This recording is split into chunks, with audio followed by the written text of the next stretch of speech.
This was the CEO sitting in front of him telling me, this is how you treat your employees. This is how you take care of them. This is how you retain people. What can we do better? Gave a lot of about making that place. The transparency of a CEO being able to delineate this type of culture. You can't put a price tag. I want to start making my own dough. And you were like, dude, I already make great dough. I'll just sell you the dough. It was so much easier to make, instantly a million times better. And it was like, oh, okay, this is like a huge part of why your pizza is so good. If you want to make pizza, go to your local pizza shop, ask them for some dough.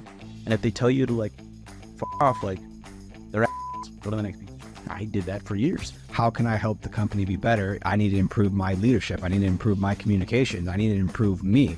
If I'm not improving those aspects, company's just going to technically, in my eyes, almost kind of stall out. And then from there, I'm kind of just in the dark.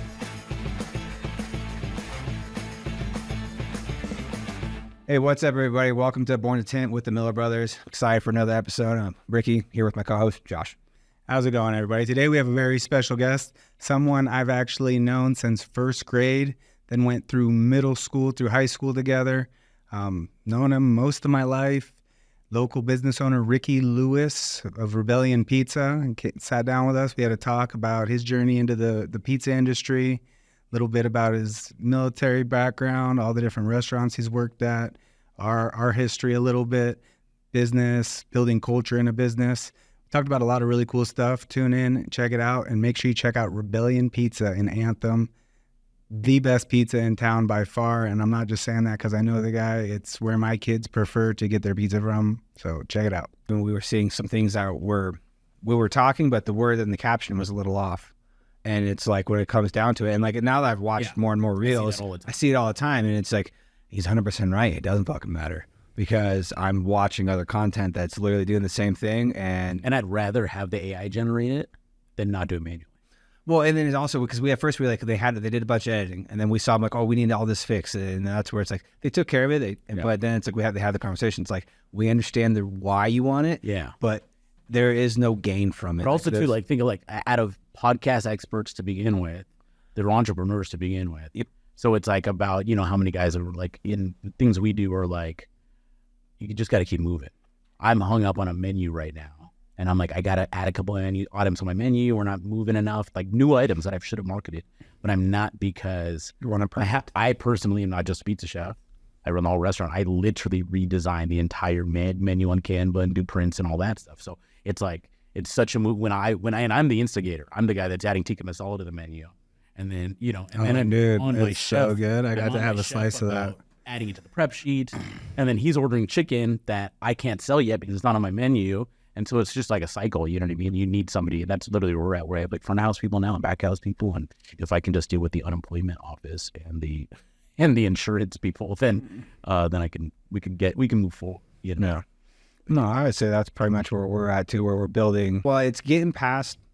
I'd say that was our biggest problem. I think the problem I've definitely had is trying to perfect something before implementing. Yeah, and then we both have kind of passed that. Like we just need to hit the ground running, and let's as it plays out, let's see how it works out and make the appropriate changes. Like we built out the labor side of the business. We have the installers now. We have the installers in flat glass. We have the installers in auto.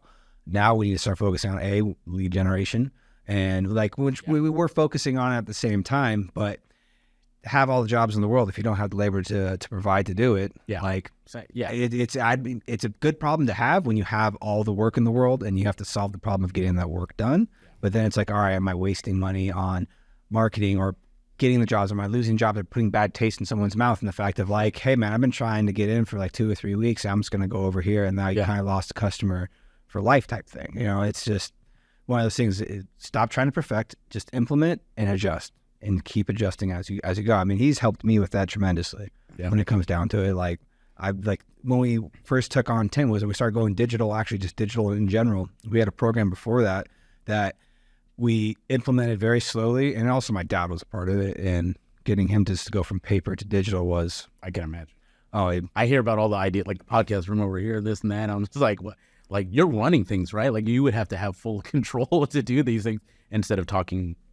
Yep. And well, and that's like when we came across Banana Media, it was like, it made all sense in the world because I knew it was going to accomplish what he wanted. Yeah.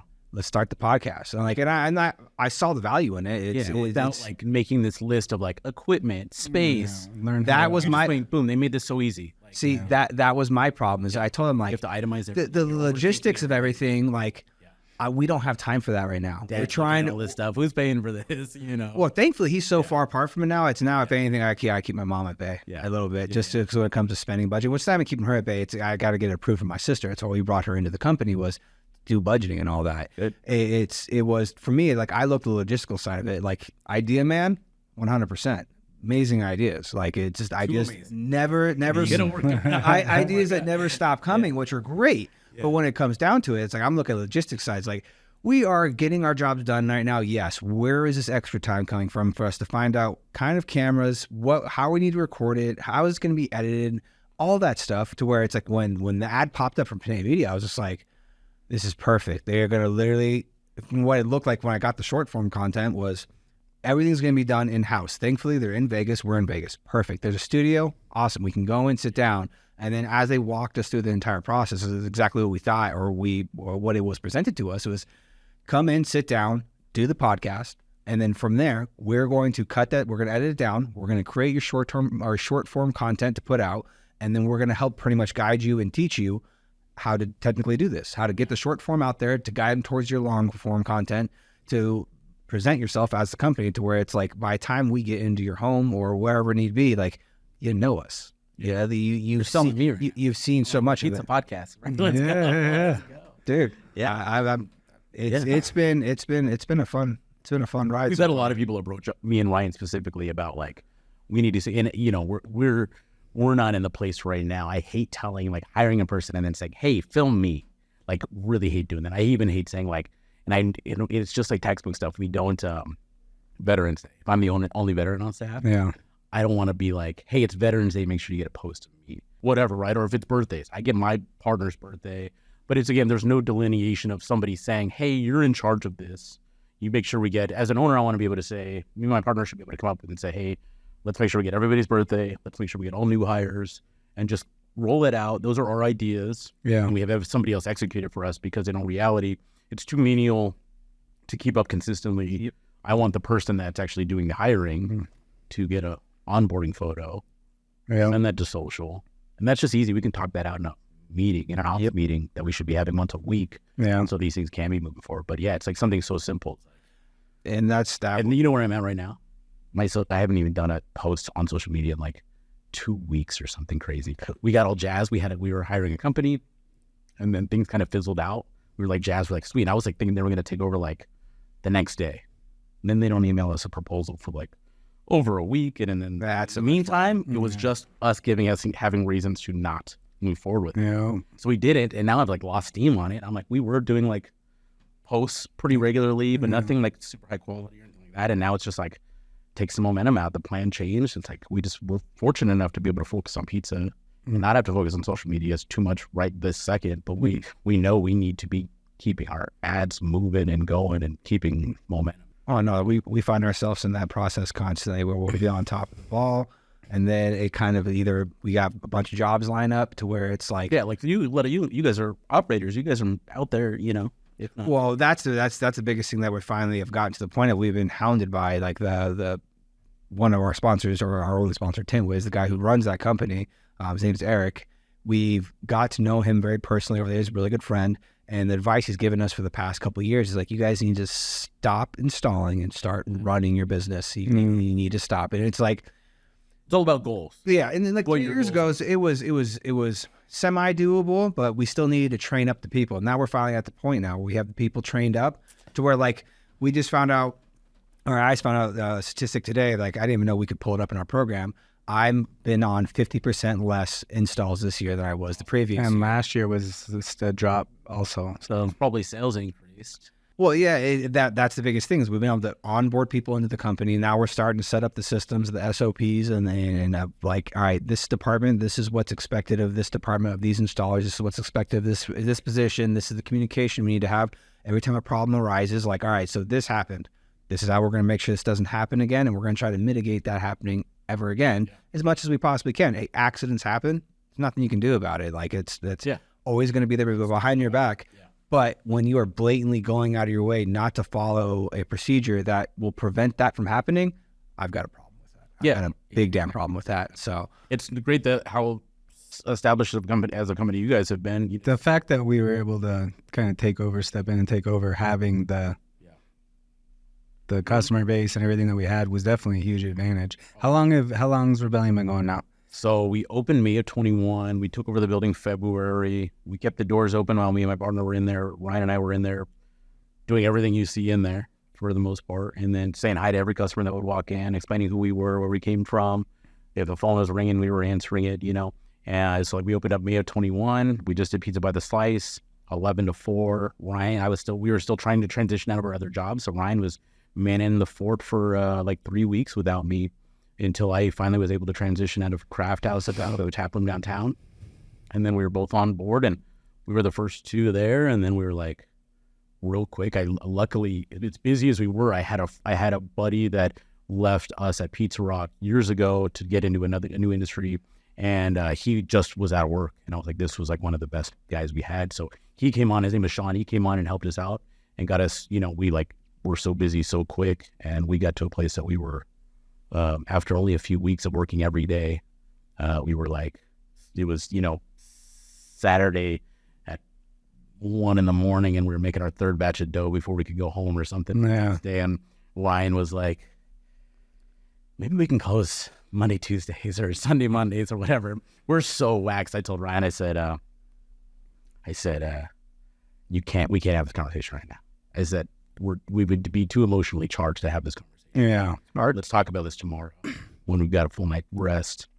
We're here for the 80th day or whatever, whatever we're doing at the time. And we made that point right then and there to close Sunday, Monday. And then it's been all downhill from there. Dude, that's killer. How did that feel? Because I know that you were talking about doing it for the longest time. So everybody I know has been Yeah. even when we went to Pizza Rock, we opened the I Left Yard House and went to Pizza Rock, and people were like, is this a pizza shop? I'm like, no, man, this isn't my pizza shop. I mean, literally, that was now fast forward 6.5 years after, 8 years after starting Pizza Rock, leaving, getting our, going through COVID, getting our footing again. I did a couple other projects. People, it was really like all came to perdition. Like you might have gone to Tony's Pizza back in the day, right? Oh yeah. Yeah. I ran that shop for years. So this is actually a question I had for you is why pizza? So okay. Yeah. So it was the same thing about you talking about like you not doing tint, right? And this is I wanted to like talk to you about this.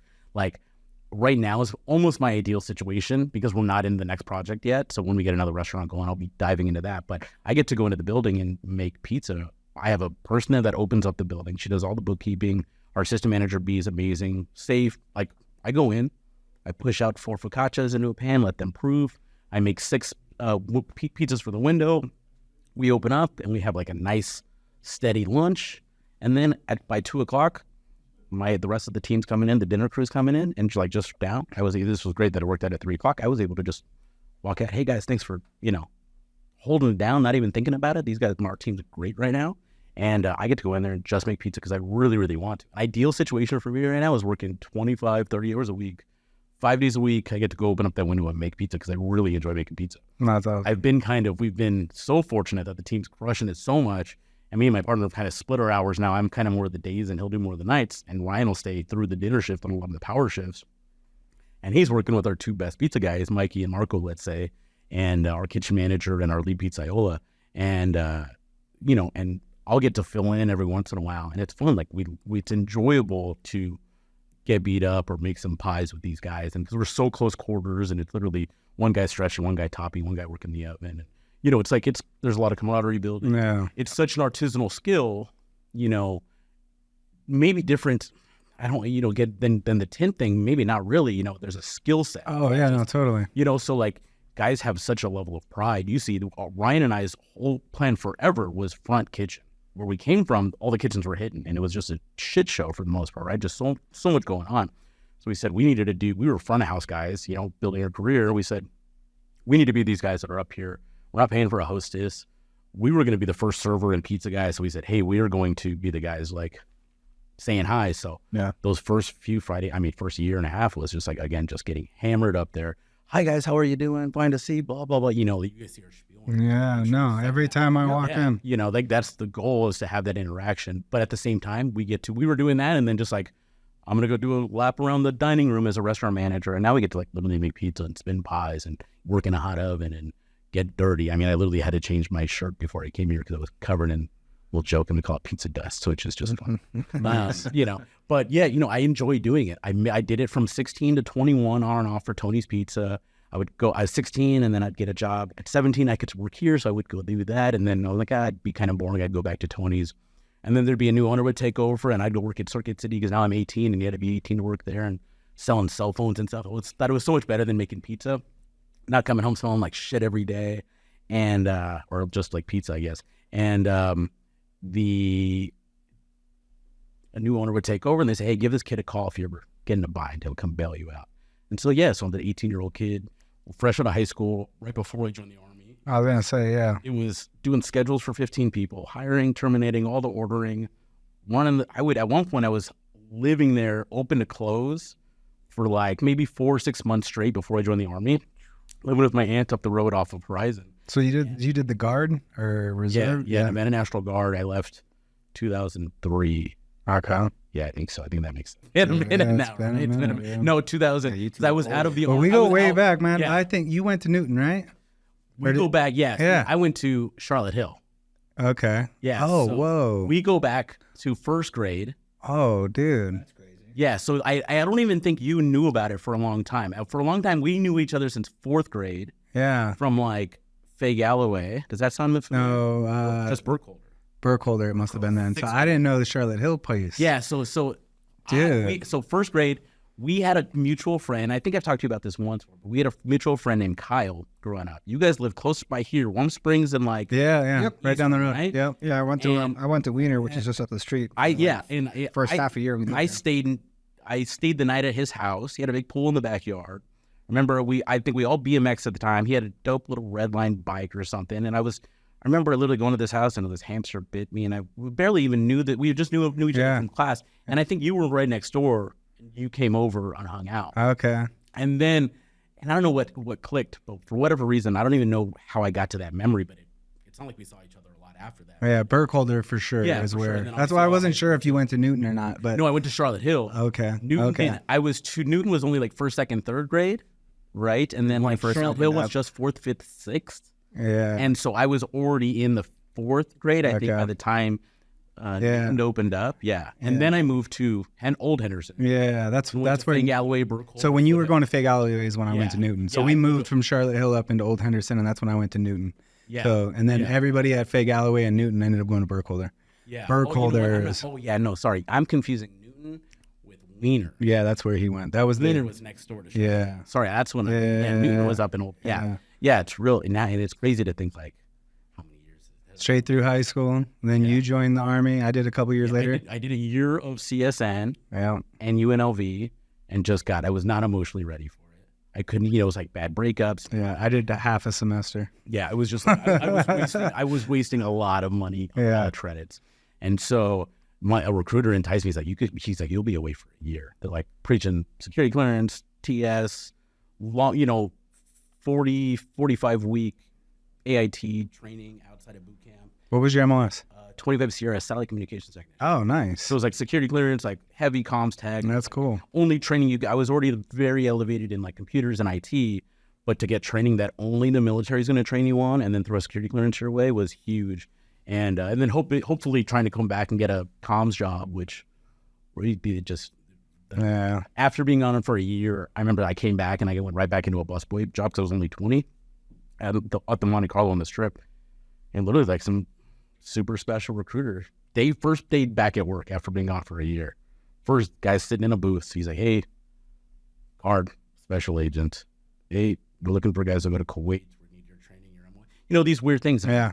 I was so happy to just be home being a Yeah. boy again because I was gone too long at that point. I was an Yeah. astronaut. I wasn't supposed to be gone for a year. Yeah. So I was like, no, I'll bust day. I'll bust day. And then it went right back to my pizza shop. It was a new owner called me. I was 21, so I could officially like take it over and do the ordering and whatnot. And I went and worked. Actually, no, I had been there, left for the Army, came back for another owner. And then by then I knew I could work in like real restaurants. So Yeah. I need to get out of here. And I just on my own accord, because I had a lot of training in like, I worked for Rosemary's Restaurant for a long time as a kid, which was like the executive chef of Emerald's Fish House. And it was kind of under the table. I did a lot of catering for them. And it was like a really high-end, elevated, fine dining type of atmosphere. But it was like, that's not what I wanted to get into. So I was like, let me just go get a job at TGI Fridays. Waited tables there, year and a half. Kind of like the movie Waiting. He was like, you're like, hey, we're going to promote you. And I'm like, no, you're not. I'm out of here. Like, you don't want to be a manager for TGI Fridays at 22. And so so we ended up, Yard House opened up at Town Square. Okay. This was a big deal. This is a funny connection because Armando worked with you at Yard House. Really? Yeah. Oh yeah, no, I know there's a whole little crew of guys. I knew through those guys. Yeah. And I love the whole vibe through all those guys. They're all grinders and all trying to get at it. But I'm telling you, there's something I preach about Yard House. Like that crew that we opened up the Yard House, there's a lot of special, people that could really. I know so many people that own their own restaurants, own their own bars, the owners of Horse Trader Hideout. Was a real good friend of mine named Dane, who we opened up Yard House with. Obviously, my partner I met at Yard House. My wife I met at Yard House. My partner's girlfriend, they met at Yard House. And so the culture there was good. Yeah, man, it just really was like fucking hard. I was one of about 100 servers, the first of 100 actually hired. Barely made it through training. And then it just clicked. Like, luckily we were they're like, you're not going to be working on Friday or Saturday for a while based off of my quizzes. And because I came from Fridays, most other people came from like a P.F. Chang's or a Cheesecake Factory or something like that, right? And so the menus were a little bit more elevated. They were, TGI Fridays was like sizzling chicken and cheese. Everyone else had a big menu. Yeah, it's huge. You needed to be spot on. And went there, and it was so busy. This restaurant did $1 million every 3 weeks. Was doing $70 million in the first year, I think is what it was. And this was like the first time they were like seeing crazy numbers, and they didn't know what to do. And I was like, I was working those Friday, Saturday nights, first weeks, just stuffing my pockets full of cash because it was so busy. And you just got a fucking like crash course on like, and even now I was sitting at dinner with somebody last night who's got a great job. She sells $3,000 a night selling stuff, and she started at a Yard House. It's like that place gave us the tools. So now me and my partner, all the places we worked at, my wife, the way she grinds, we know how to get our ass kicked and just keep going and smile on your face and do the right thing and try to be disciplined about it. But going back to like why we're making pizza, like it's because we want to. Yeah. I could go do computer stuff and I could go do a bunch of other things if I wanted to. But is that what brought you to Pizza Rock? Did you know you were going to go there and like learn it? I got a lot of the Yard House. They left their culture. They sold to Darden. Darden was Olive Garden, Red Lobster, Bahama Breeze, Eaton 52, Capital Grill, all that. And I remember it was like day one. And it was always this like, if you were an internal hire that got promoted to management, you were kind of like, they treated you like you were these kind of golden children that were like the subject matter experts of everything Yard House culture. And then they had a real great culture that they would hire 50% internal and 50% outside. So it was like a really good mix of like, we'd be, the internal Yard House culture and outside. So then Darden took over. I remember the news broke. The day the news broke, people are saying, hey, can we use our Olive Garden gift cards there? And we're like, we're just thinking, man, tip averages are going to be going down. Sales are going to shit. People would, hey, day one, hey, can we hey, what do we need to do to transfer over? Again. And now it's literally Red Lobster managers getting mingled in with to Yard House. I mean, this is how it took over. So I was like, nobody ever left Yard House. You got fired. That was the only reason you were leaving as a manager. It was a good path for you to be on.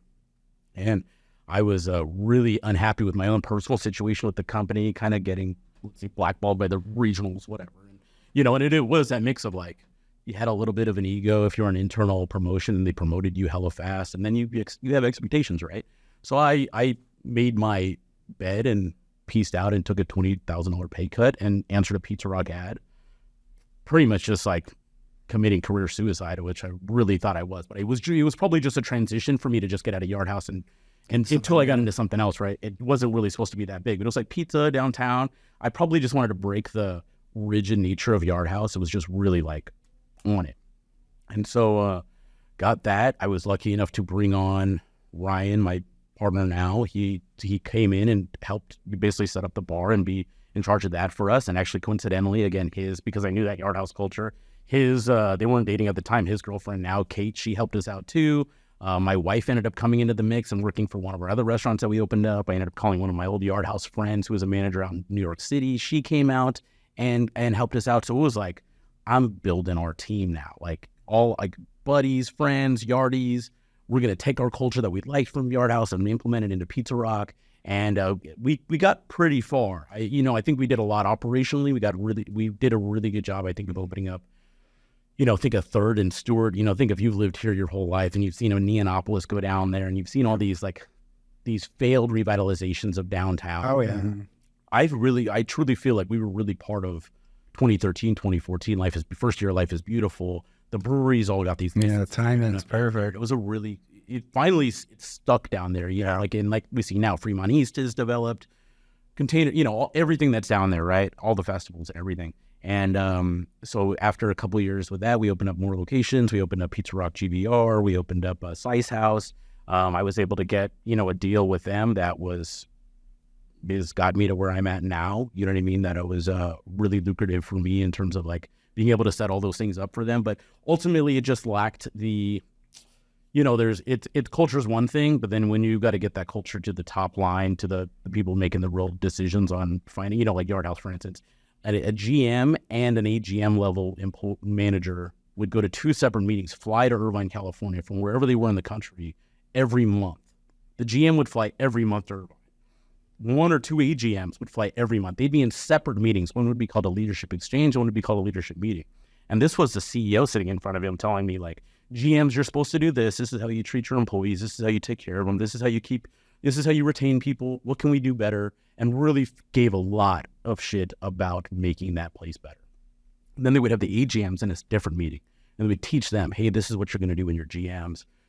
They would use the AGMs to hold the GMs accountable and say, we just told your GMs to do this. And if they don't do this, we'll see you next month and we can talk about it or send me an email.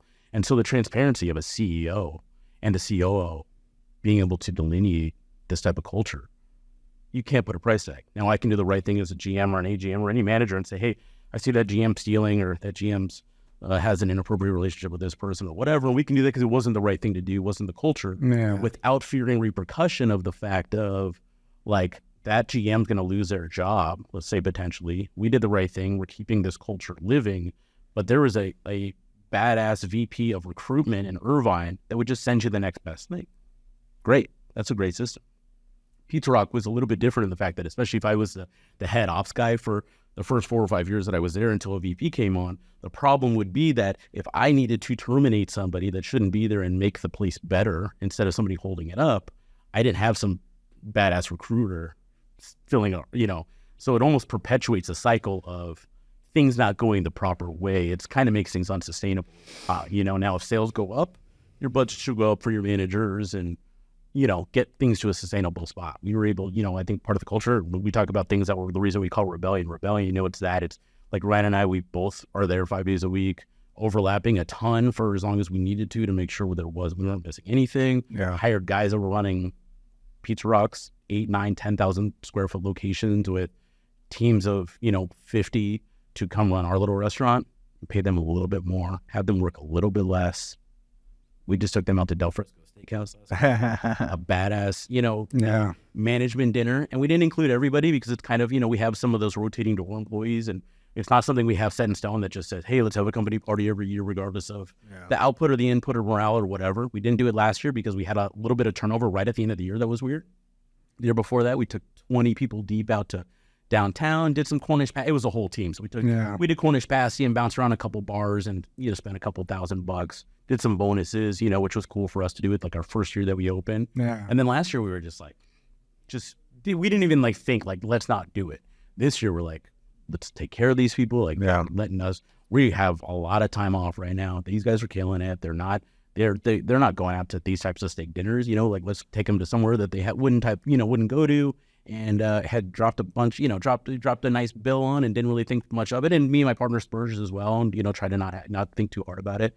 Went to Fontainebleau and said, hey, anybody wants to come? We're gonna go throw some craps, and just had a good time with them. And it's just so nice to not be boxed up in that you can't fraternize on the Yard House side or on the Pizza Rock side of just no accountability. Yeah. Not in a certain aspect, but it's nice for us to just be able to these are the times I constantly talk to my partner about and say, hey, these are the times we're gonna think back in 10 years. We have 5 restaurants. I might not even see you anymore. You know what I mean? We just might be on completely different paths at that point or whatever. This is the time that we're thinking hey, remember we'd get our ass kicked on a Friday night and we were just elbow to elbow with, the best pizza guys in town, which are probably going to just end up running their own spots, hopefully with us, down the road. Yeah. But like, this is the time that we're really appreciative for, or we should be at the very least. We're in our one little restaurant doing sales that we're so immensely proud of right now. Since we've opened up Sunday Mondays, we're doing 1.25 million a year right now. We're closed at 9:00 every night, 12 days off Sunday, Monday. Yeah. Again, just trying to keep that quality of life and not trying to I have a late night segment I could roll out. I want to put in a full-time baker in there and open up a little earlier. I have a lot of things that we could do, secret menus, ghost kitchen type of ideas, but it's just like, we try to put the staff first. Yeah. It's just like what you guys were talking about. Yeah, no. And so you can get to that place where I can be like, okay, let me focus on my menu now. Or, hey, I have days that I get to make pizza. I'm not going weeks without making pizza now, and I feel some sort of way about that because I really do enjoy making pizza. And you don't get locked up into an administrative role because that's not what I'm trying to do. Yeah. I've never done that. I've always been, Yard House was great about it. Pizza Rock was great. I would love it. Pizza guy would call out and tell my KM, put me in, coach, and let me go, go make go work the wood fire kitchen and make margaritas over there at a Pizza Rock GBR or whatever. That was fun for me, and just I was the boss, so I could have the opportunity to be able to do that. Nobody was going to say no. So I think they actually did say no. No, we got it. And I was like, no, I'm not doing that. So it's like, that's the balance. I think I'll get to a place, we'll open up another spot. We'll probably open up another spot after that. And I'll get to a place where we're at 3 restaurants and it's like, okay, I'm stretched now. I'm never making pizza. Maybe it's time now. Let's make one of the KMs a regional. So I think Ryan and I, because we've already done this to some scale with Pizza Rock and the Yard Houses, we already know the pattern, the flow we want to do. It's going to be laid out. And even too, we're like, the idea for us is like, I'd love to say we get 3, 4, 5 restaurants in town in the next, 5 to... Watching what you've done already and seeing how seamlessly everything rolls there and the culture coming in as a customer, like I have no doubt in my mind you're going to do that, man. It's just, again, we've signed a few LOIs. Luckily, no leases yet, just because things haven't been quite right. But I think that's something I really learned from the donor, George Carbati at Pizza Rock, was like, green light, green light, green light. You want to make sure you're green lit on all boards. Don't go into anything with, and we're trying to be really conscious that we love that perception is seamless and we're so proud of what we're doing in Anthem. But we've looked at a lot of places. We're like, we should do $2 million here. Easy. We're going to put a $60,000 triple stack, quadruple stack Pizza Master, the creme de la creme oven in there, 4 times the deck space we would have at and that's where our head's at right now. Like, hey, if we had a little bit more deck space, we could push less wait time and push some more sales.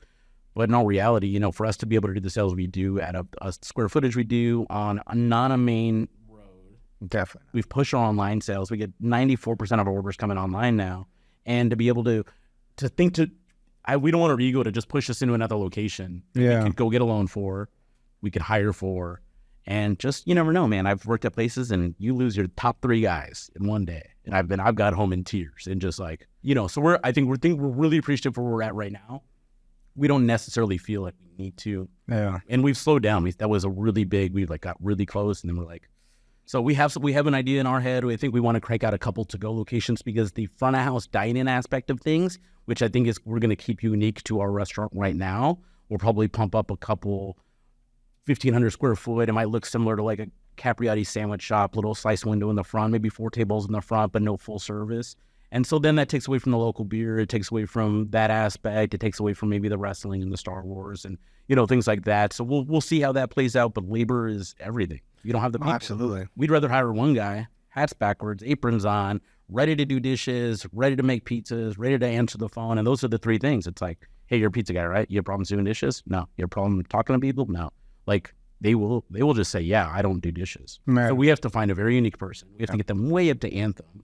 So I think that's where we're at now. We open up Sunday, Monday. We're going to maximize the restaurant the way it is right now, put the food truck out. And really the idea is, again, do we need that other restaurant and if the perfect scenario came, we'd probably sign the lease and move forward with it and jump on it. And there's a little bit of regret we have in some former things that we feel like we were a little bit more aggressive on. But if we have a truck going and I don't have, we can send that thing out for 3 shifts a week, or I can send it out for 3 shifts a day, So that was kind of our idea. I can hoard pizza guys. I go to Disneyland and not feel bad about it. Then I'm keeping our restaurant under arrest because that's always an issue. Where doesn't want to take time off. Yeah. Or you don't want to stress out your staff. It doesn't mean they're making more money because you're not there. They're just pissed off and they're not running the place the way that you would want it. So we figured, and the same thing. I told my kitchen manager last week, I said, we need to get you in better number, a strong number 2, back you up. So when you're sick, man, you can call out. We don't want you feeling like you need to come in here. And we can push that culture that we would get at a Yard House and not so much at a Pizza Rock and say, hey, we're keeping our restaurant this small for a reason. As soon as we get that second restaurant, we have to have a second KM that's been there for at least a year before we have any sense of reliability.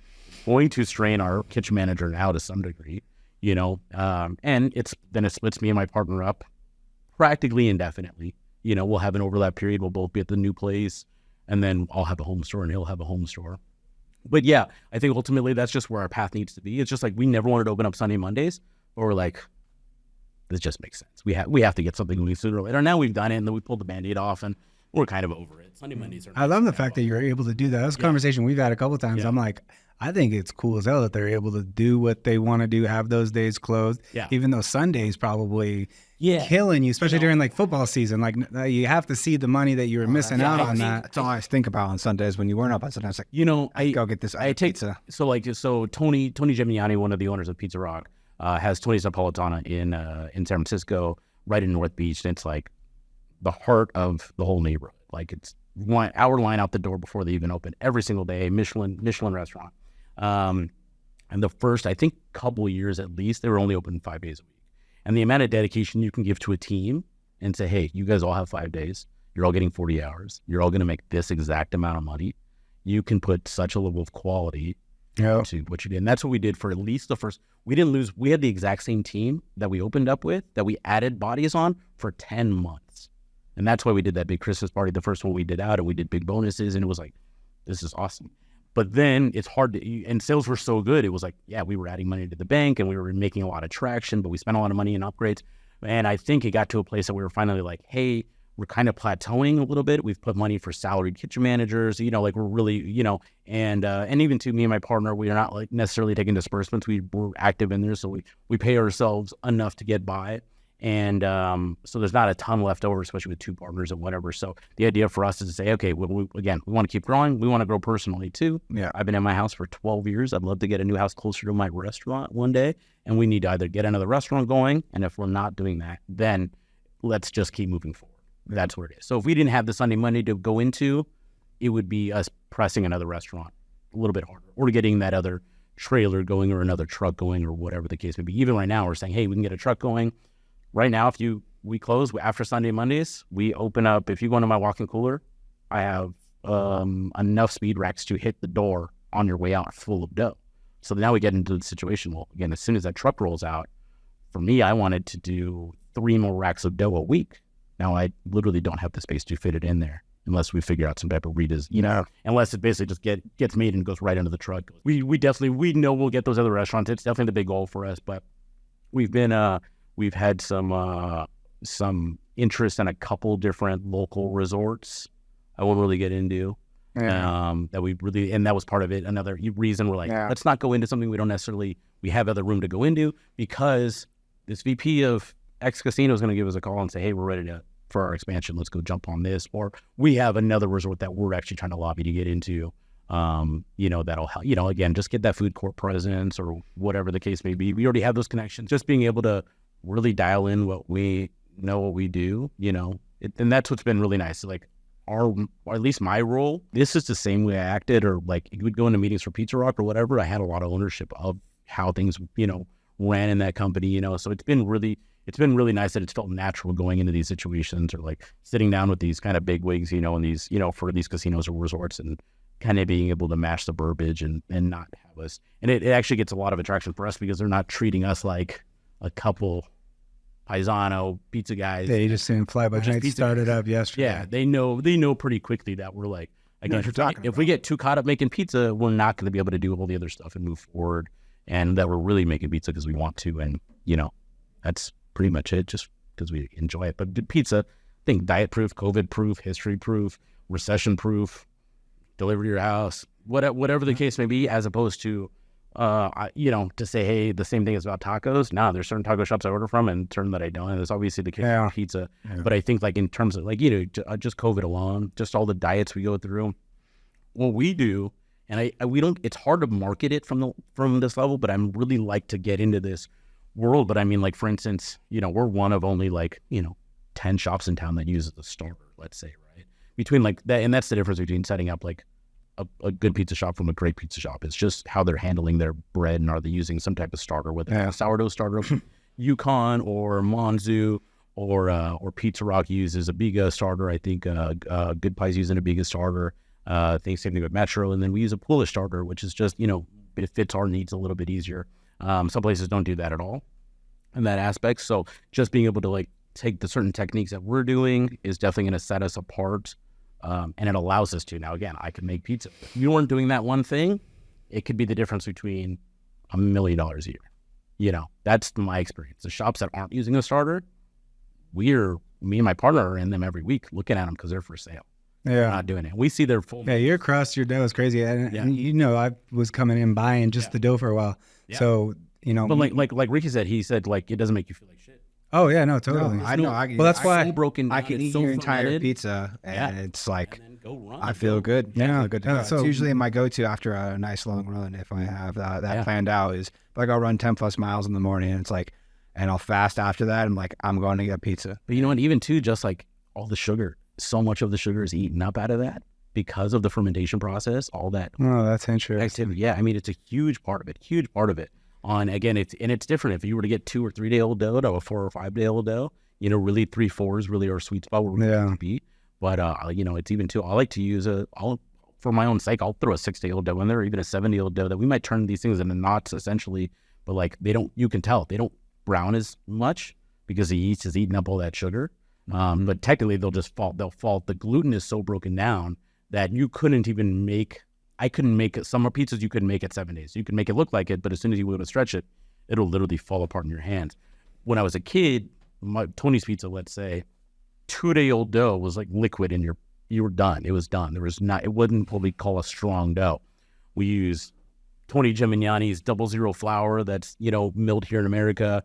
This type of flour allows us to have a stronger dough, more absorption, and then we have a couple techniques, including the starter, that allows the yeast to, you know, eat for a longer amount of time, so it eats more of that sugar out, breaks down more of that gluten, and then again you can eat these things without feeling. God damn, I didn't know there was so much. Yeah, there's so much pizza. Like what, you know, the so hell? again, talking about like the gluten allergies, so many people say, hey, stay away from this. Well, the doctor's telling you to stay away from bread because yes, the bread that you're eating, 90% of what you're eating, it's not that Parisian baguette. We're having the same effect as that Parisian baguette that's using a real starter, or they're naturally fermenting their dough, just like they're saying, hey, in Europe we don't feel terrible. Yeah.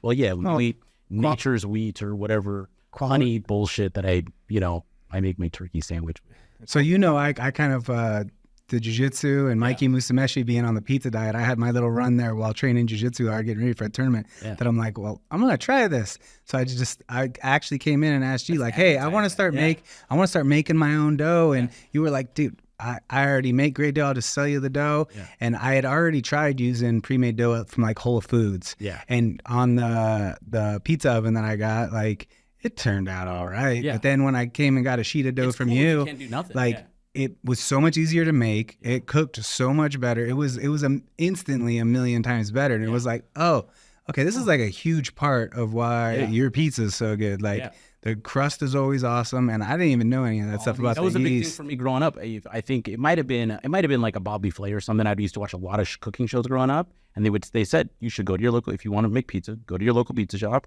ask them for some dough. And if they tell you to like fuck off, like they're assholes. Go to the next pizza shop. Yeah. And so in that case, I did that for years. Going to pizza shops, and I'm like, yeah, they're fucking assholes. They're all assholes. They won't like. Yeah. You didn't even hesitate. You're like, no, man. And that's the thing. Like when COVID. I was making pizzas for 20 years before COVID. I didn't have that kind of time for a long time. So I was sitting in my backyard drinking Dalgona coffees, watching my 2-year-old, watching every single video on YouTube about pizza. You know what I mean? Let alone I worked for the best, Tony G. Yeah.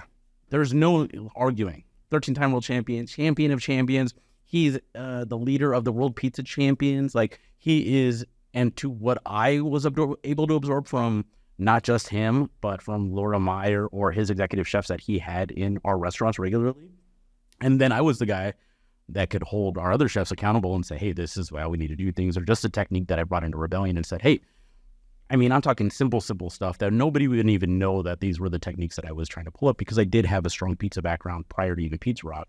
So pulling these things in, it really just, catapulted us. But I mean, like I said, that guy is go to Tony Zapolitano and North Beach and try a good pie. But again, the idea is like, I doubt you're going into a shop like that and getting a tray of dough. So we want too. We feel like it's different revenue centers for us. I want to, like I said, I'd love to set up a multi-stream and just people watching us make pizza. For instance, there's so many places you can go wrong. Let's just say you make a beautiful dough. You make a starter the day before, or 3 days before, you make a dough, you let it ferment for 3 days, taking up a ton of room in your cooler, whatever, at home. And then you're telling your family, hey, you got a pizza night, we're having pizza this Friday, Saturday, whatever, dad's frying up the oven. And then you make your pizza and you see these fail videos. They slide it in and it just like all the toppings go in the oven and the dough sticks there, right? Yeah. Or like or you just can't stretch it. You can't slide it in. There's so many places to go wrong. The flour to put it on when you're actually putting it out. You showed me the mixture of or even too, like let's just say that people like, oh, I'll just do a ton of flour and I'll just be able to slide it in, no problem. Yeah, but then you have like a floury bottom taste because you burnt all this flour in it. You won't really cooking your pizza the proper way. There's just so many ways. So we know, Ryan and I, now that we've gotten a little bit more free time and we're selling the dough, and now we know we have buttons now in our POS now, so all of our staff know mainstream. A tray of dough is $40, whether it's smalls or larges. We're not counting dough balls anymore. Take the tray, bring it back whenever. We're not really, up your butt about it too much. We know our customers. We have guys forget. They'll bring 3-4 trays back at a time. Yeah. And then now you can get 5-pound bags of Galvani shredded cheese. So I think for $25, which is pretty competitive when you're talking about that much cheese. And then we'll sell you deli 32-ounce quart containers of our pizza sauce. I think we're trying not to get too much into other toppings and stuff. Yeah. Trying to make it really easy because, again, for one, we live in a very affluent neighborhood. Our restaurant's in a very affluent neighborhood. I don't necessarily have the guys that are banging out pizzas on the strip. So I'm trying to play the long game, not just another revenue stream, but like I need enthusiasts. It's not going to just be the pizzaiola, professional career pizzaiola. Our neighborhood is riddled with retired former pizza shop owners. But guys that made dough their whole life, or guys that I could trust with the key to open up my Sunday Mondays, or just guys to make slice pies, not really have to get into too much volume. So we're thinking having classes, we were really successful with some focaccia classes that we had, and just being able to like build that, repertoire for us. It enhances the things that we're doing, but also saying, hey, now we're going to network. These people are coming in to give us $100 a head per class, but they're also telling us that they're extremely interested in this. And sooner or later, we're going to get people that are employees. For us, it was even a longer game. It was, hey, some of those people are going to be potential franchisees for us. They're going to say, hey, let's go do this. And believe in your product, believe in what you're doing, your culture, everything that you're setting up. I mean, everything I've gotten from what you just said is, culture is top priority, especially when it comes to the crew that's running around. It's feeding quality me. I get to like help manage a team. I get to make pizza the amount of pizza that I want. I get to engage, and I get to support my staff when they are short or whatever, and again, make it so nobody has to really be concerned about it. But then, again, I get to do my talking, and I get to go on the news and talk about Pizza Fest, and we get to go to Pizza Expo every year, and we get to do things like this, and it's definitely it's funny. Like I carved my own little niche of what I want to do. We're such different businesses, industries, right? But everything you're saying resonates so crazy because I know both of us still enjoy installing, but it's also cool to have the crew be able to handle it without us. And it's a whole nother sense of pride that you're getting that. It really is. And it's taken us a little bit of time to finally get there, but that was our big, the big change for us is when, unfortunately, when our dad did have a stroke and he stepped away, and it's like, all right, you guys got to run it.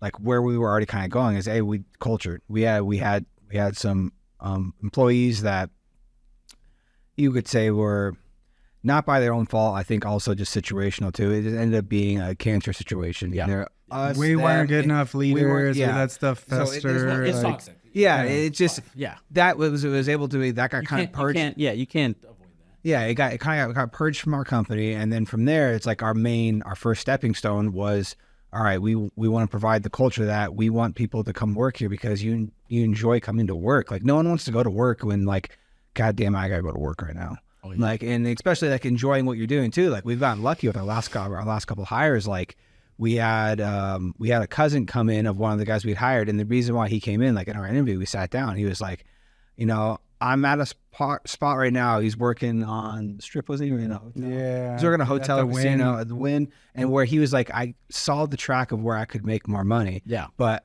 I don't enjoy being around the people. So he's like, I keep hearing my cousin come home from work talking about how just the environment and what he's doing and stuff. And it's like, did the same thing. Like, I'm pretty certain he took a pay cut just to come in to be a part of our culture, and then also pick up a trade. We're teaching him in the trade now, and it's like to see the correlation between like just the culture. Like that was our first main concern, was like we need to change the culture in the company. Yeah, during his It's your interview, opportunity. You can either do things the same way you've done them, or you guys can instill something else. yeah, during his interview, like when he said, like, my cousin tells me how much he loves coming to work every day, and that's what I want. Validation for We you. both were That's just what I hear. like, That was So cool to hear. oh, that dude. was the big thing, is that to hear that come from him and know that like, We had that last night. hey, we I guess we are kind of doing something right. Let's keep this going. Yeah. Like let's keep Yeah. the snowball effect going. We did the same thing last night. We had that holiday party, and I got husbands coming up, to us saying, hey, she loves working here. She feels like she has a voice. She feels like she's heard. Like, I'm like, that just makes us feel. And it is. It's like, it's Ryan and I mean, to some degree, we didn't get here by acting in this manner.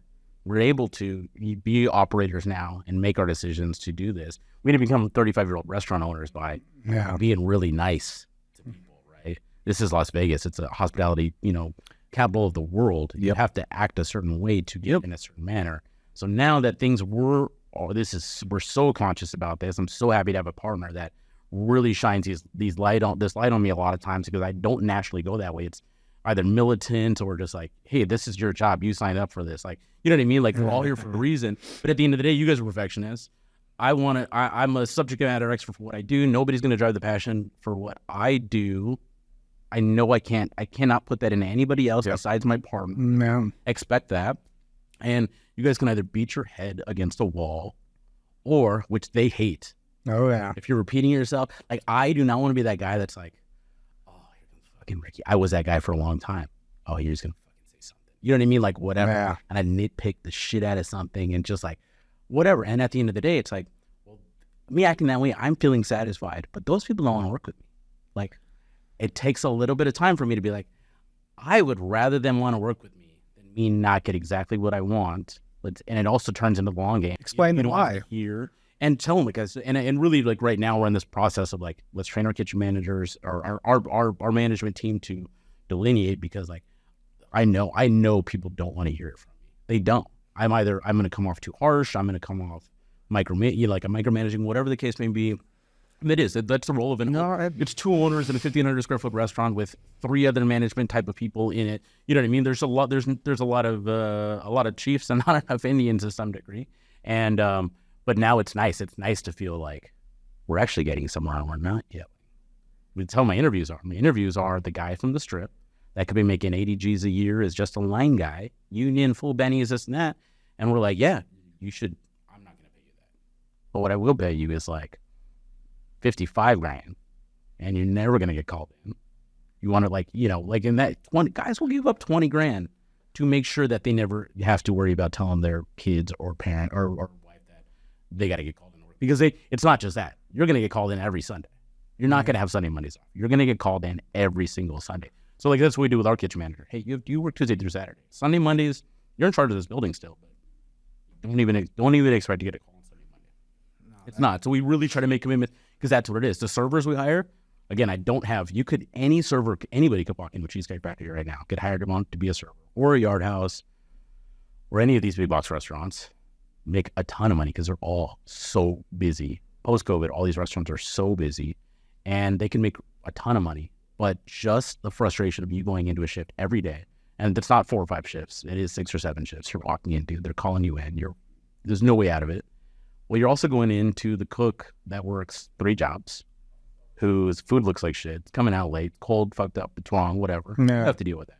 There's people out there that, when we say that people that work with us they've afforded a certain quality of life for themselves, that they don't have to make so much money to where they can work at a place that they want to work at. Yeah. Instead of what we all get so wrapped up into, I have to work there because I can't turn down that kind of money. That'd be dumb too. Well, we tell people, like, the average pay for our place is $25 an hour. So with the tip pool included, that we're like, we monitor heavily and make sure we don't have too many bodies on and whatnot. And, so again, trying to provide that. You can make $25 an hour. You could obviously make more money somewhere else. We're going to open up another restaurant. We're going to do this. We're going to do that. And ultimately, again, the culture that built like Yard Houses, were like the hostesses in the first Yard House in Long Beach or Irvine or wherever, they're the VPs of training for the company. We're at a dinner last night, and it's just like I'm so excited to see where every one of these guys that we're sitting with this dinner, like where are they at in 5 years? That I'm so excited to see where that's gonna happen. You know what I mean in that aspect. But yeah, I mean, like I said, as long as I can still make pizza and these guys do it, and we don't have to yell, and we can keep moving forward, and that's what we're doing. We're doing better than ever, and we're just trying to be nice about it. And if somebody doesn't work out, we tell them, say, hey man, like we fucked up. We're underqualified. We shouldn't have put you in that position. Yep. This is my last termination. Hand him a check and say, hey man, like super respectful about it. The guy was really nice about it and was like, hey man, you're a hard worker. I appreciate it. You really did, man. I was a little frantic and I was feeling a hole. And all reality, our restaurant's so small and you're just holding up that position from ever getting better. So we made the decision, took it on the chin, be as respectful about it as we can. That's the hardest part when it comes down to it. Yeah, man. Is yeah. getting to that point and actually recognizing it, not letting it stay too long. I'd say that's a problem. Oh yeah, that's the toxicity. That's that cancer that farms, because then it's like every single plate that this food was coming out was wrong on this guy's part, and he'd been there 3 weeks. So I can either go preach and repeat to my kitchen managers and have them correct it, which obviously isn't being corrected one way or the other, But even in this case, we made the decision. Actually hired another guy, made the decision on the fly, said, hey, we don't need both of these guys here. And then the next guy didn't work out. He was there he didn't make it through. He was there for 2 days, and he was somebody that was higher end chef, needed a job, $25 an hour would cut it. As soon as that happened, he was there for 2 days and then didn't come through on his third. And now I was down kind of 2 guys. Yeah. But for us, again, our culture is that, well, we did the right thing. We got rid of the guy that shouldn't have been here. And we still are not putting ourselves underwater. We still have 2 owners, kitchen manager, a lead, a front of house manager. You know what I mean? And we're not against saying, hey, we almost were running too lean to do our holiday party last night. We would have had no problem just closing and just being like, we'll lose $1,000 on a Monday evening. Yeah, everybody's used to you not being open. Yeah. And in our former lives, it's been the complete opposite. It's been like, you got to get open for this, for this day. And it's just like, I was our previous, I don't know how much a couple more days of training is going to help out, like for the next 2 years. Yeah. It's going to trickle in. That was the biggest push we made this past couple of years. Was I noticed it, and it wasn't, again, no fault of my parents at all, is because we always just were a small company. So doing any kind of internal training and stuff like that, it was just it was us in the company. Yeah. We had already been trained because we grew up in the company, and we didn't have a reason to kind of focus inward. That's been my biggest push the past 2 years, is to, instead of worry about hiring more, which we still did, but at the same time, I wanted to focus on it. I wanted to focus on internal training. I want to send my guys off to classes. I want to, 2 months ago, me and our shop manager, I took him to an event with Jocko Willink, a leadership conference seminar, to where it was my second time going, and that because for me it's that's a spot I need tremendous growth in. Yeah, I'm getting myself out of installing. I still love installing. I still go compete, so I still do that. But at the same time, how can I help the company be better? Is I need to improve my leadership. I need to improve my communication. I need to improve me. If I'm not improving those aspects, the company's just going to, technically in my eyes, almost kind of stall out. Yeah. To where it's it's going to hit my ability of what I know, and then from there I'm kind of just in the dark. Yeah. So I brought my auto guy because me and Josh went to one 2 years prior, and it helped us grow tremendously. And our auto manager, he was our lead installer for 16 plus years, and all of a sudden now within this past year, it's we need you to be a shop manager, and it's something that he's never done before. He's never had to delegate anything. He's never had to be control crew of guys, because now we're bringing on a crew of guys, and I was I need him to go to this because I know this is the growth he needs. Yeah. And when he went there, we got done with it. He was I was happy to go again because I needed the chin check myself. Yeah. And then he was holy hell, dude, I can't tell you how much I appreciate doing this. And it's dude, this is where I need you to grow in. These are the things that we're going to start internally focusing on. Is you're in that position, it's I don't need you to install anymore. If you install, awesome. But I need you to lead the guys that we are training to take over. So now we're finally at a point as a company where I can disappear for a week in the summer to go back to New York to see my wife's side of the family, and I don't get a phone call. I might get a task or two or something that might just need a decision or something, and it still that hardly ever happens. Yeah. And it's a 2-second conversation. And that's what's supposed to happen. It's the normal stuff. You handle the normal stuff. Anything out of the normal happens, I do not hesitate to reach out. you know, Absolutely. and then they learn from that, and then you just move forward. Yep. You know, that's awesome. I feel like we kind of have, you know, especially like we're the neighborhood pizza shop. So trying to get our, you know, like a kitchen manager, especially, and it's like accountability. And some of these guys, like, these are buddies from prior lives that they worked at other restaurants with. And it's like, again, you know, you're not this badass kitchen manager in a union restaurant on the strip or some big restaurant. Like, you're the kitchen manager of a neighborhood pizza shop, and to say, hey, we have to sit down and say, hey guys, we gotta talk right with these guys. But we also have to hold them accountable. And sometimes a lot of these guys will feel like that's not their job. I'm here to make pizza. I'm not here to babysit, is, you know, the word you say. Guys, listen, if you see something going out wrong and you're not there to correct it, it's not babysitting. Like, it's just Your job. you have pride in what's going on. Yeah. You're here because we trust you to make a collection on it. Here's the quality standard. This is where we want to be, and explain the why to everyone across the board. Like, there's a reason for this. Be also down with these guys, and I'll tell them, I said, guys, I know I sound like, and I'll tell them, I say, like, I sound corny, gay, call me a fat, like, whatever you want. Like, I know how this goes, but like, it'll be something stupid. We have to use sanitized towels, guys. You can't use a dry towel. This is something stupid like that, you know. And it's like, hey, can you do me a favor? Again, you're helping somebody not get sick by telling that new guy who's been here for one day. The passion that you have for it is incredible, and seeing what you've done so far is insane. It's really cool knowing you as long as I've known you, and knowing you back at Pizza Rock times. I would go to Pizza Rock all the time. Like, Ricky's at Pizza Rock, I'm gonna go to Pizza Rock. Their pizza's good. But you'd come and you'd spend time talking to us and tell me how you're gonna open your own stuff. And now you having an open, my kids, man, like, they're like, we're getting Pizza Rock again, or we're getting Rebellion again. Like, hell yeah. No, like, it's awesome.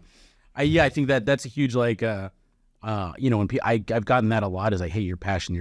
I used to get it for other things. Maybe it's just like, I would go into job interviews and they're like, you're really passionate about this, or whatever the case may be, you know. And I guess it's nice when people are telling you, you know, it validates you knowing that you're doing the right thing. It's like, I just don't feel that way about burgers or sandwiches or other things to that degree, you know. So it's cool in terms of like for me to be able to scope in on one little thing that, again, like, is super reliable, like, you know, in terms from a business aspect, and is also, you know, just fun to be a part of. Something you enjoy doing. Yeah, absolutely. We got, I mean, I speak for myself. Like, I got lucky in the fact that a family business was able to have that work ethic and everything instilled in me because of it. Yeah. Watching my parents struggle and go through the grind of figuring everything out. And then, you know, start being able to become an installer because I just wanted to make money. Yeah. And then realizing, like, I think I enjoy this. And then getting to the point, like, actually, I'm actually really good at this. Yeah. And like, then progressing further. And now it's at a point now where I still love installing. I still enjoy installing thoroughly. Yeah. But now I'm at the point of like the business side, and it's like, I didn't know how that transition was going to be. And like, as much as it is a grind, I love it. I love the business side of our business too. So I just got lucky that I lucked into You literally got lucky. I got to choose this to some degree. I mean, you really were a little bit more steered into it. Yeah, to some degree. But that same thing, like, that's one of my favorite things. I'll have a kid, one of our lead pizza, Marco. We worked together 10 years ago at Pizza Rock downtown, opening up, and, you know, we're both a lot. It's my first stop as a GM. He's, you know, pretty green, you know, pizza guy. And then we go 10 years later, and he's working at our shop. And I was GM and regional manager and all that stuff, but I was never making pies with him. And it was cool. You know, we were making pizzas together. I had a guy not in on a Friday night. We got to make pizzas together. And he was like, you know, the guy gave me this, like, yeah, I didn't know you made pizzas like this. You know, it's like they're impressed to some degree. Or a kid that helps us out. He's a dishwasher, and he's learning the ranks. His dad's a pretty accomplished chef out here. We hooked him up with a job. Then same thing. He was like, so all those years you were like a GM, and you were like with my dad working at Yard House, and he's like, when were you making pizza? And I was like, dude, I made pizza like 20 years before that. And I really did keep up on it. Yeah. Between all the other stuff. So it is like, it's cool to really feel like, you know, we talk about this with my partner. We're like, we have like $1 million business on our hand. Like, this is awesome. You know, it does feel a certain sort of way, but, you know, it's still. Yeah, man. It makes me super happy to see how well you're doing. Thanks, man. And I really enjoy the pizza. You brought us some today, and I already just had 2 slices before we started this. Oh, man. Yes. Really, that spicy pepperoni, that hot honey, man, it's just something special about it. We joke, we're like, we're going to change the restaurant to spicy honey pepperoni. I can't get anything from there and bring it home without getting the Rebel Knots. So if you guys go to Rebellion Pizza and Anthem, you have to get the Rebel Knots. Yes. Dine in, get a fresh pie, Yeah. watch some wrestling. Yeah, that's the other cool thing. The fact that I love the play on that you did on the name. So Rebellion. I for me, what I feel like when I hear that, and then I go in there and I see you got Star Wars playing, you got the WWE playing, and then we're also the home of the Rebels. It feels like that whole tie together is. Brad and I were really struggling with the name for a long time. We had so much conceptual. We had menus. We had everything. And one day I just called him and I was like, I got it. And I really hyped it up. I was like, dude, I got it. UNLV Rebels. I was like, it kind of matches our color scheme. I said, it's definitely screams Star Wars, but also too, like my culture was like, let's get out of the big box restaurants. Let's get out of these models and let's be owner operators of an artisanal, restaurant. And it really does apply to so much. Like we were front house managers at Yard House. So much of our time was changing TVs, right? And it was like on a day that you'd have Red Sox, Yankees, NHL playoffs, and maybe NBA playoffs all at the same time. There'd be some weird trifecta like that. Or it'd be like a Thursday night, something like that. And it's just like you're literally fighting with people. You'd have to tell one person, sorry, this is already requested. And there'd be like a server would they weren't allowed to talk to you. They would hand you a piece of paper that said TV 27 changed to the Cavs. And you just went and changed the TV. And that was your job. And you spent so much time doing that. Let's fucking get over that and let's put on Star Wars and put on wrestling.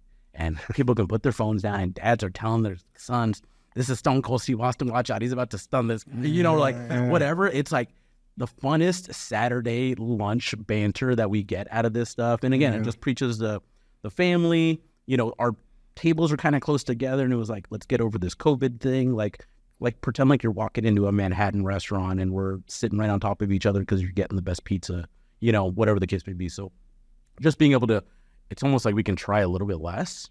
Yeah, we get to focus more on the food and the quality, and we actually come off as it's endearing that we're not just people. Hey, man, there'd be a nice playoff game or something. We're season ticket holders, so it's not that. We're really trying to lean into our culture. Yeah, of saying if I have to do it now, then and I've had the most recent thought. I'm like, maybe my dining room could be more full, and I was expecting us to be in. Sales are great, and again, my takeout sales we're just up and up and up and up and up and all in all categories. But dining, it's like, people know that they can get really hot, fresh, delicious pizza, takeout and delivery. And sometimes we're so busy, I think we scared a lot of people away dining wise that they didn't know if they were going to do kind of make a bust. So, really just, I think it's got to be, again, it's why we opened them Sunday, Monday. We didn't necessarily want to. We got to keep moving forward. And again, if we're out of the building now, and that's our culture to have wrestling and Star Wars on forever. Well, now we might just be putting a problem in our kitchen manager's hands or whoever's running the restaurant when we're not there. And if we know that's a known problem, should we just be proactive and just fix it? I need him focusing on pizzas, Yeah. It does turn into a thing that's easier to just say, hey, we're playing the Knights game on tonight, or we're playing the Thursday night football game with this internet, whatever. Just whatever it is. Yeah. So, again, the whole point is like, again, you want people to want to work there. You want people to want to be there. You want people to not feel like they're being nagged or they're doing the wrong thing or whatever the case may be. I turn the music up.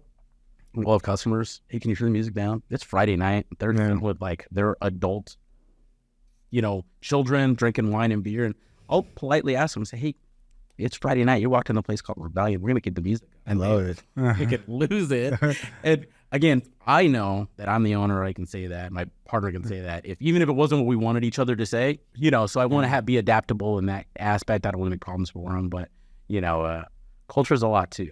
So you'll have an ops meeting. We'll make that decision and say, is it worth, you're going to call me. What's the other aspect? Are you going to call me and ask me if you can put this on? I'd rather you just do it. Just make that decision. Well, like I said, man, I love what you're doing. I love your pizza. Man. It's good to see you doing great. Keep it up, man. The culture you've got going there. When you're not there and I go in, I get the same kind of greeting from all your people. We'll keep supporting whether you're there or not, man. I know that you're going to keep doing big things. We're going to have you on here again in the future so we can follow up, especially if you open other locations or get that truck gone. Yeah.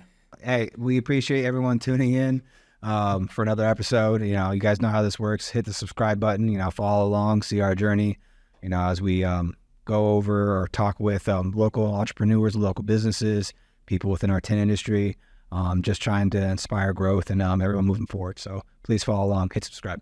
Yes, thank you. And make sure you check out Rebellion Pizza in Anthem. I'm telling you, best pizza in town. Best pizza. For sure.